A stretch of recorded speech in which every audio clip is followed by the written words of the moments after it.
The only people who don't want to disclose the truth are people with something to hide. Dr. Carson, it's been said that one person's community organizer is another person's street agitator. Is that a fair description? In the kind of community organizer that he is, which is in the mold of Saul Alinsky, absolutely. It's about creating dissatisfaction and then using that as a tool and as a wedge to accomplish your larger goals.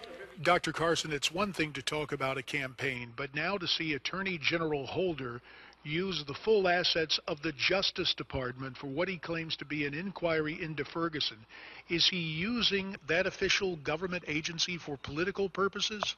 Well, I would say people should read a book called The Naked Communist. It was written in 1958, and it sort of shows the whole timeline of what would be necessary in terms of, gaining control of school systems, of unions, and eventually being able to get a foothold in government, the executive branch included, which includes the DOJ, and what could be done under those circumstances. It was written in 1958. If you read it, you would think it was written last year. Dr. Carson, some people are going to hear your words and they're going to say, wait a minute, Dr. Carson is calling President Obama and Attorney General Holder communists. Are you doing that? My answer would be the same. Read the book.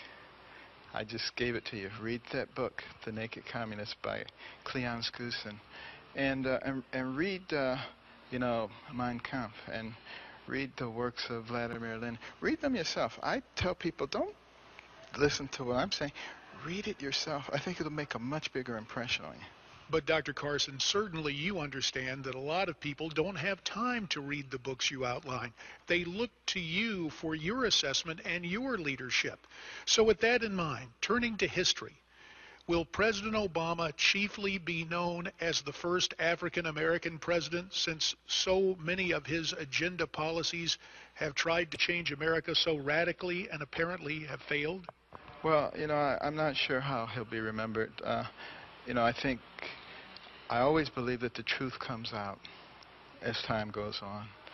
And what his true motives are, I think will eventually come out, and that will dictate how he will be remembered. The only people who don't want to disclose the truth are people with something to hide.